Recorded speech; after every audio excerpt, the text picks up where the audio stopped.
One के भीतर की रासलीला,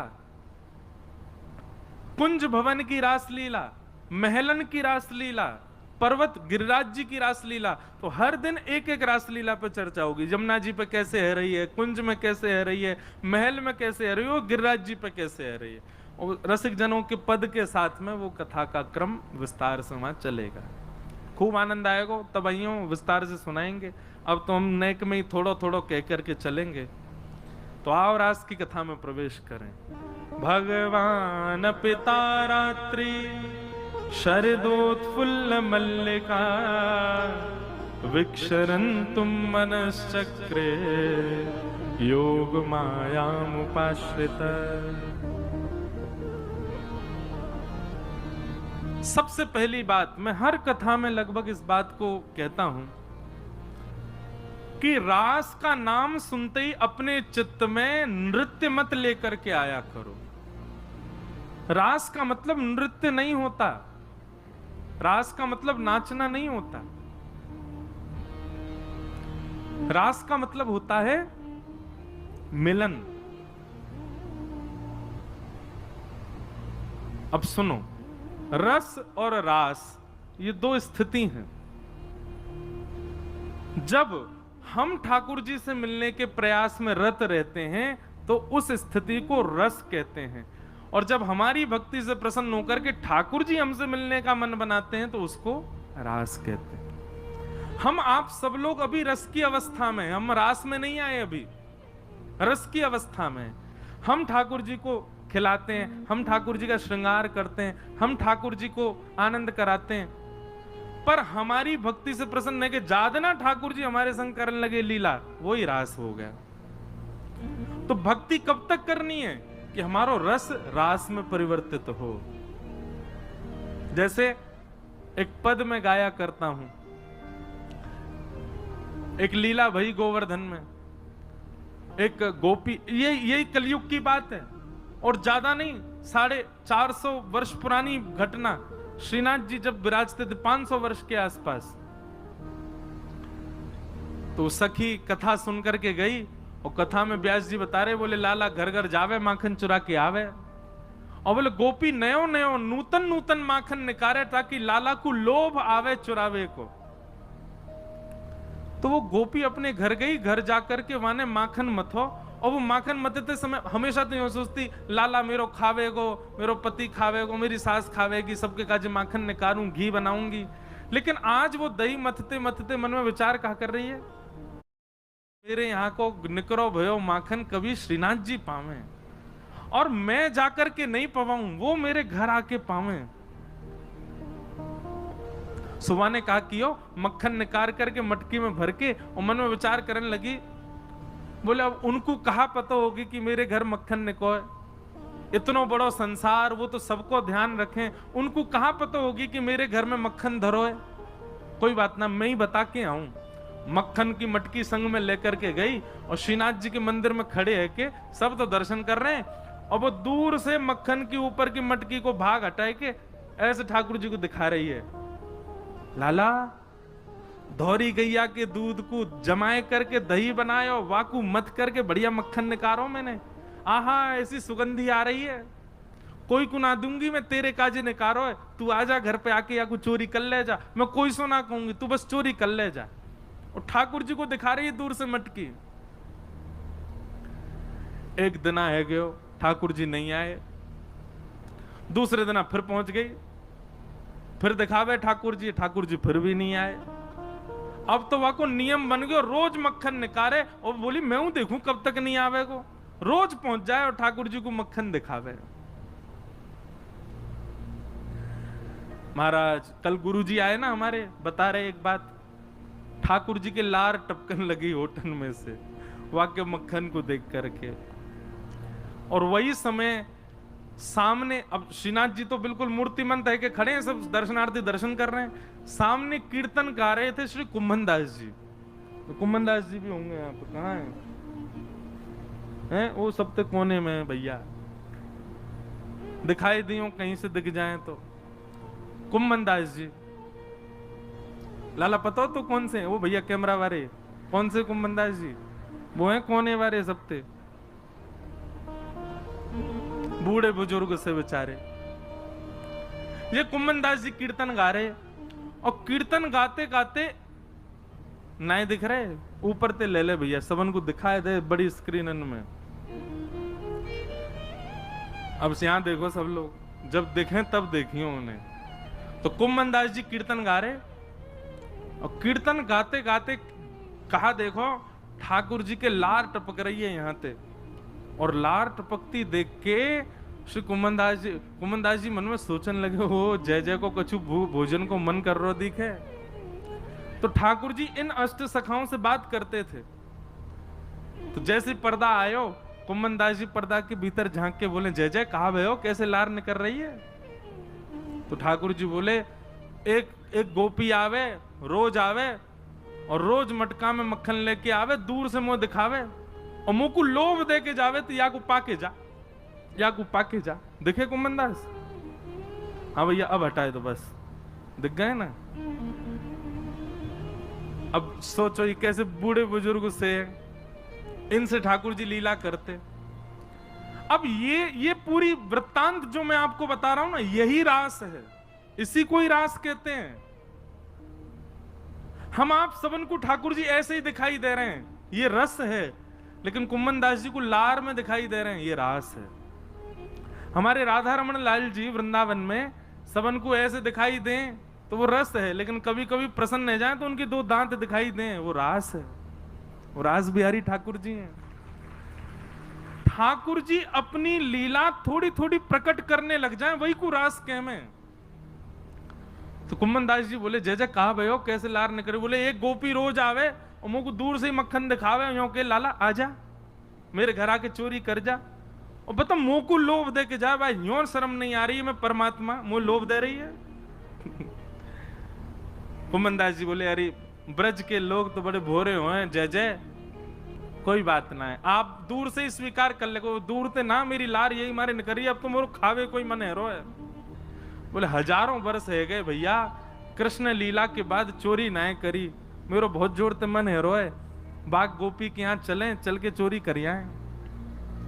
कुम्मन दास जी बोले, भगवान बन गए हो अब आप, दूर दूर ते लोग दर्शन करवे हमें आपके श्रीनाथ जी रूप में, वहां के यहाँ जाके चोरी करोगे, पता चल गई तो कैसी निंदा होगी।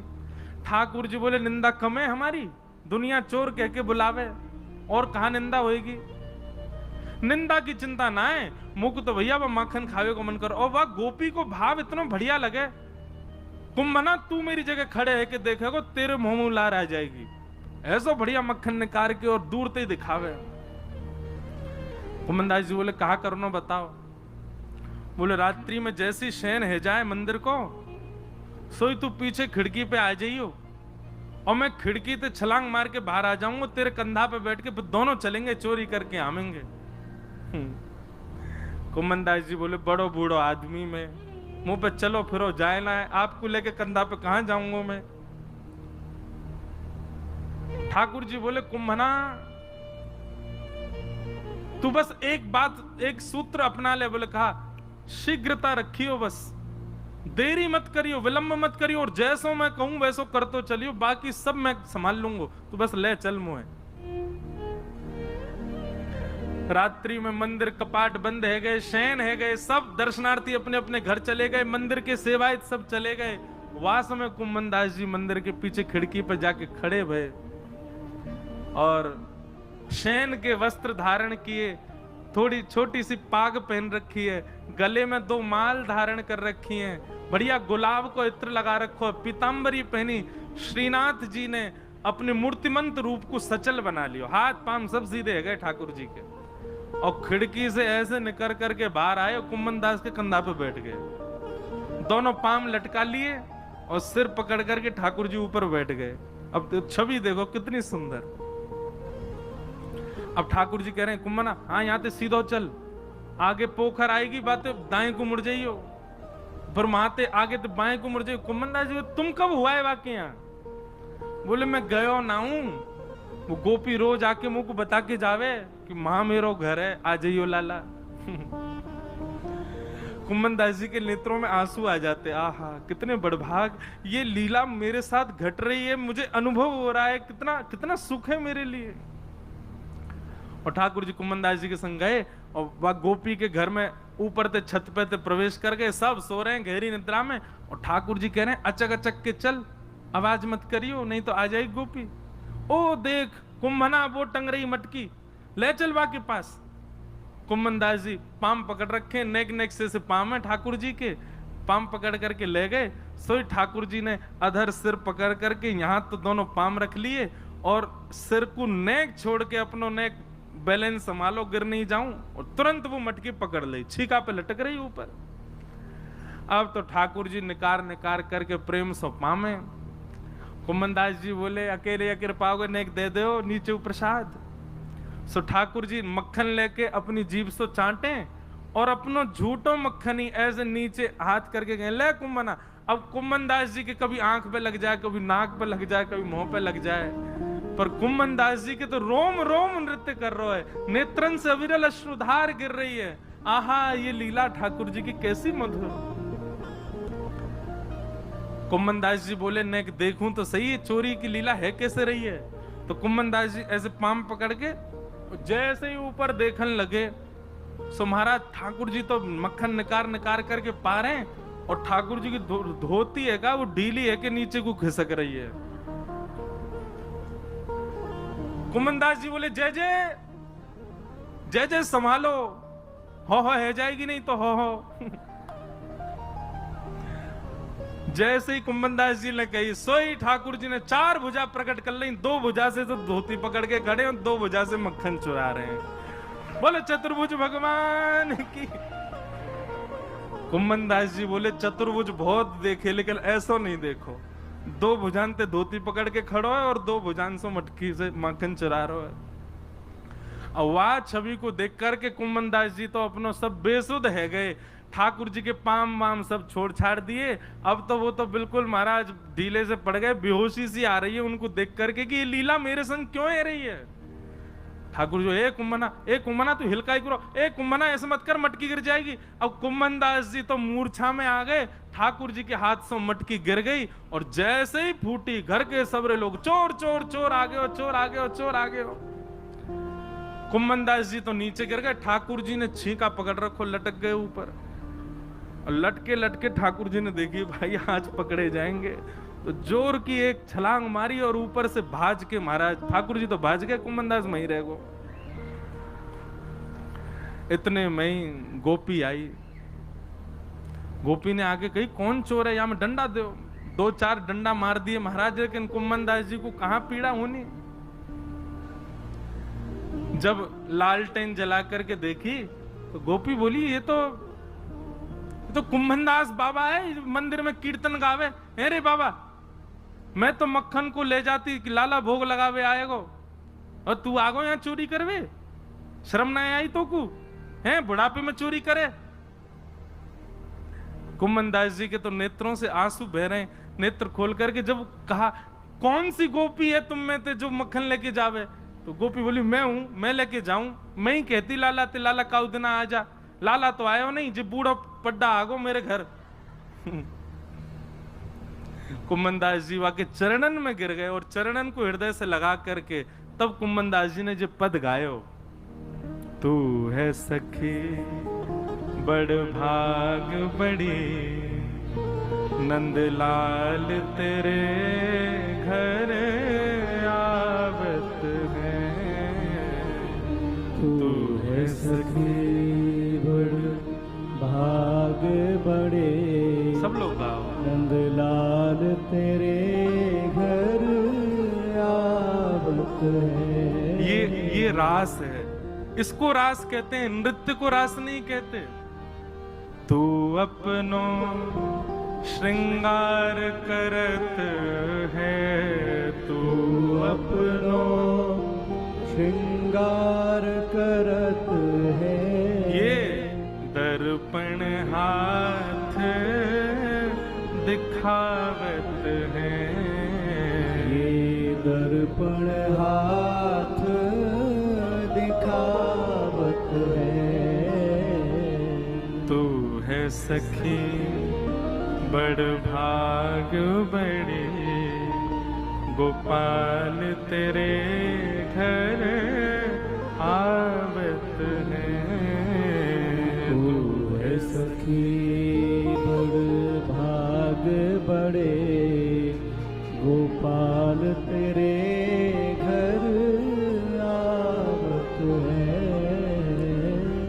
निज कर गूथ सुमन के गजरा, निज कर गूथ सुमन के गजरा, ये अपने ही हाथ पहरावत है, ये अपने ही हाथ पहरावत है।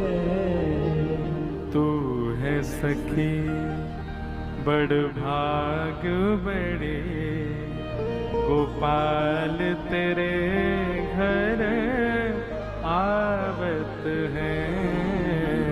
तू है सखी बड़ भाग बड़े, गोपाल तेरे घर अरे सखी आवत मैं ना आया हूं तेरे घर चोरी करवे, जाकू तू लोभ दे के आई वही आया हूं मेरे संग में। गोपी बोली सांची कहो बाबा, बोले सांची कह रहा हूं। अरे भैया मैंने दुनिया ते उनके यश सुने पर उनते तेरो यश सुनो। तू कैसे दही मत है, कैसे मक्खन को भरे, कैसे लेकर के जावे और तू कैसे कैसे अपने घर को पूरा मार्ग बतावे, वो सब ठाकुर जी अपने मुख से मुख को सुना रहे। हर कोई उनको यश गावत, हर कोई उनको यश गावत, सब कोई उनको यश गावत, सब कोई उनको यश गावत, पर वे तेरो यश गावत हैं, वे तेरो यश गावत है री। तू है सखी बड़ भाग बड़े, नंदलाल तेरे घर आवत है। तू है सखी बड़ भाग बड़े, नंदलाल तेरे घर आवत है।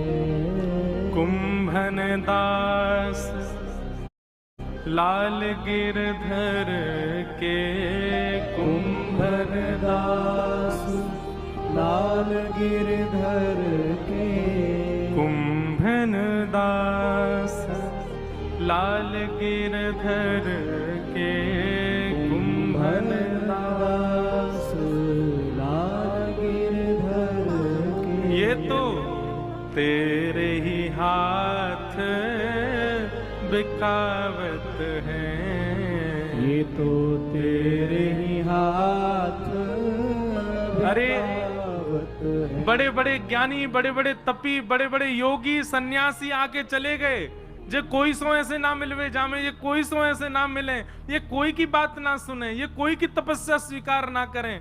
अरे हजार हजार वर्ष की तपस्या है वे, पर भी एक क्षण के दर्शन हो में।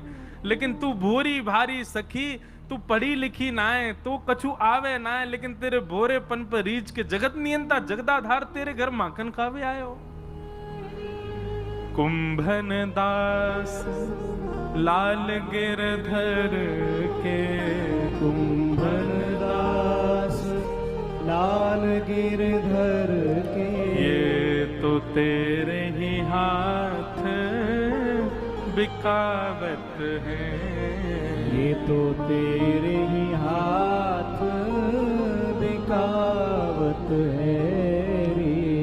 तू है सखी बड़ भाग बड़े, गोपाल तेरे घर आवत है। तू है सखी बड़ भाग बड़े, गोपाल तेरे घर आवत है। बोल श्री राधा रमण लाल की। तो ये है रास। आपकी भावना से प्रसन्न है करके, आपके भक्ति से प्रसन्न है करके ठाकुर जी आपको वो अधिकार प्रदान कर दें कि उनकी अंतरंग लीला को आपको दर्शन है जाए, तब समझो ये रास है। तो रस से प्रारंभ है हमारी भक्ति। अभी हम रस में स्थित हैं। अभी हम जैसो खवा में ठाकुर जी खा लें, जैसो पहना में पहन लें, जहां ले जाएं वहां चले जाएं, पर यही परिवर्तित है जाए कि ठाकुर जी स्वयं आकर के मुंह को जे बना के खवा, मैं तो वो खाऊंगा, मैं तो जे पहनूंगा, मैं तो वहां जाऊंगा, मैं तो यूं करूंगा। इसी को रास कहते हैं। भक्ति की चरमोत्कृष्ट स्थिति को रास कहा जाता है, नृत्य रास नहीं है।